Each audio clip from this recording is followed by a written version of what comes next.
अस्सलाम वालेकुम व्यूअर्स, उम्मीद है आप सब खैरियत से होंगे।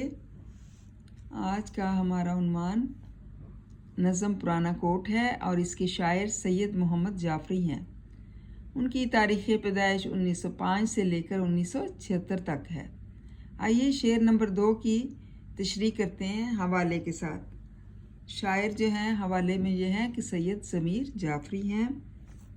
इसमें शायर जो है बखूबी इसका ज़िक्र करते हुए कहते हैं कि किस तरह से मुल्की सकाफ़त जो है वो मगरबी असरात से उसको पाक देखना चाहते हैं। ये एक पाबंद नज़म है जो सैयद मोहम्मद जाफरी की किताब शोखी तहरीर से ली गई है, जिसका इजहार उनकी इस नज़म पुराना कोट में भी मौजूद है। शायर ने एक पुराना कोट नीलाम घर से ख़रीदा है। अगरचे वो कोट पुराना और ख़स्ता है, लेकिन शायर इसे बेहतरीन कोट साबित करने के लिए तंज़िया अंदाज में दलीलें घड़ रहे हैं। ये तंज़ दरअसल मगरबी तहज़ीब के इन असरात पर है जो हमारे यहाँ पैदा हो रहे हैं।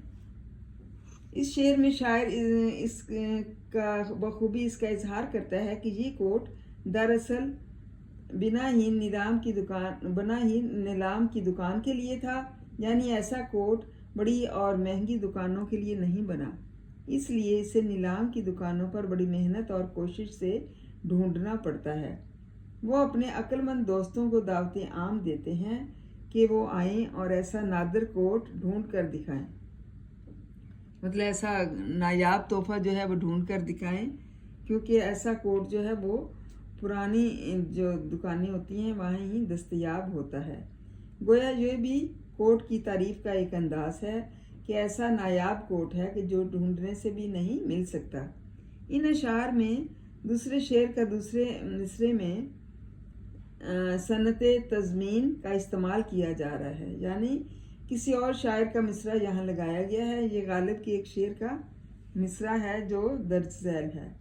अदाए ख़ास से गालिब हुआ है नुक्ता असरा, सलाए आम है यारान नुक्ता दां के लिए, मतलब ये गालिब का शेर है। और दूसरे शेर का ये जो दूसरा मिसरा है इसमें कौन सी सनत इस्तेमाल की गई है? ग्रामर की रूह से इसे तज़मीन कहते हैं, मतलब सनत तज़मीन का इस्तेमाल हुआ है, यानी किसी और शायर का मिसरा जो है यहाँ पर लगाया गया है। और गालिब के ये एक शेर का ये मिसरा जो मैंने आपको बयान कर दिया है। उम्मीद है तलबा आपको इस शेर की समझ आ गई होगी। इसको याद करें, ज़हन नशीन करें। थैंक यू एंड जज़ाकल्लाह खैर।